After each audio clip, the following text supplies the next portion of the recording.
Hey guys, Scott here, Pine Barren Craftsman.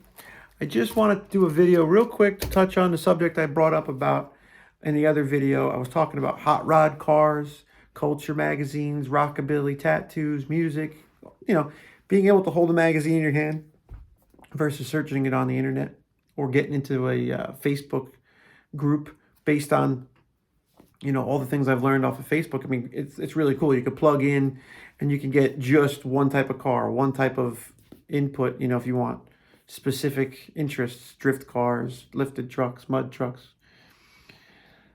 But the video here is about this book. I got recommended to read this book from one of my viewers here, one of my subscribers, maybe. I don't even know if they subscribe. It's just a comment. But it says, Zen and the Art of Motorcycle Maintenance. Robert M. Pirsig. My review about Henry David Thoreau's book inspired someone to speak to me about this book. And now I'm 24 pages in.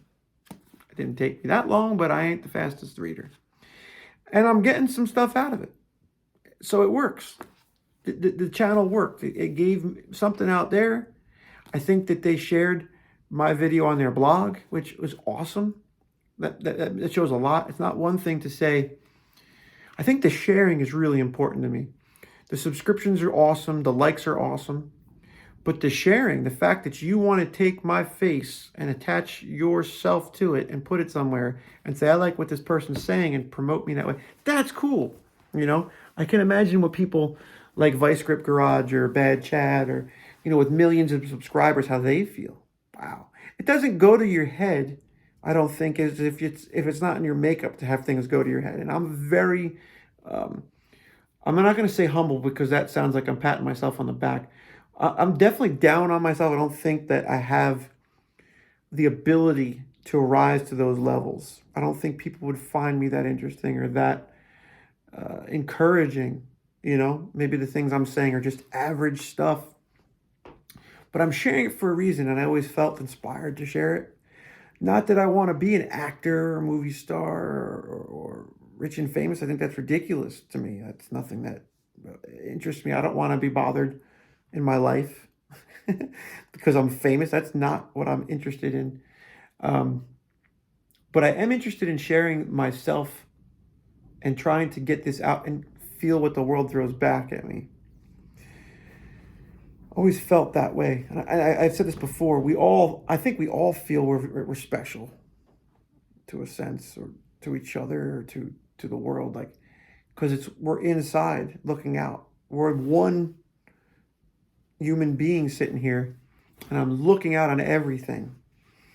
And you feel pretty important, right? From that point of view.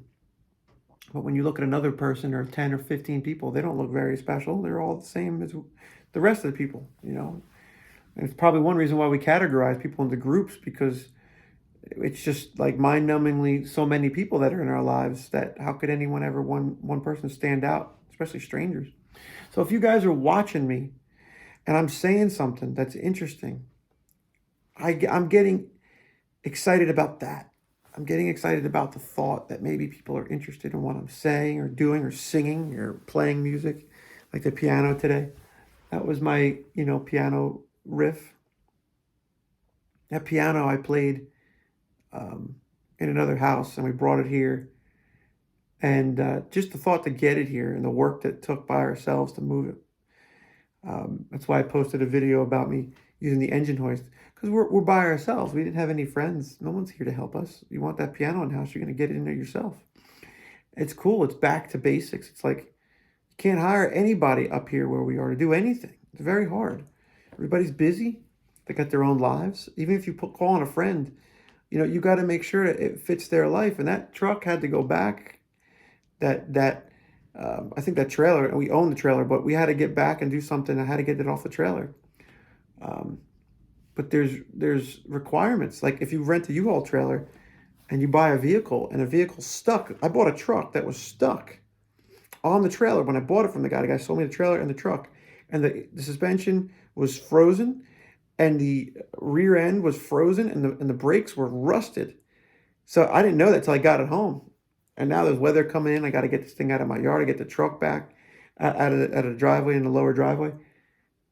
I had the thing ratchet strapped to boulders and pulling it off. Like, do what you got to do. Put the piano on the engine hoist and lift it onto the deck and push it into the house. I couldn't lift it myself up the steps. I had it up, teetering, and I couldn't do it. I didn't have enough strength. Anyway, I went on a tangent there. Thank you for liking and sharing and subscribing. Thank you for being interested in my words and my conversation and my expression, whatever this channel is. I'm going to read this book and I'm going to do a review on it, what I think about it. I'll try to remember as much as I can because I am a slow reader. I am a slow learner too, but I'm very good at repetitive things, right? I have to learn doing it several times. But once it's there, it's there. Probably why it took 25 years for me to play a song on guitar. Thanks for watching.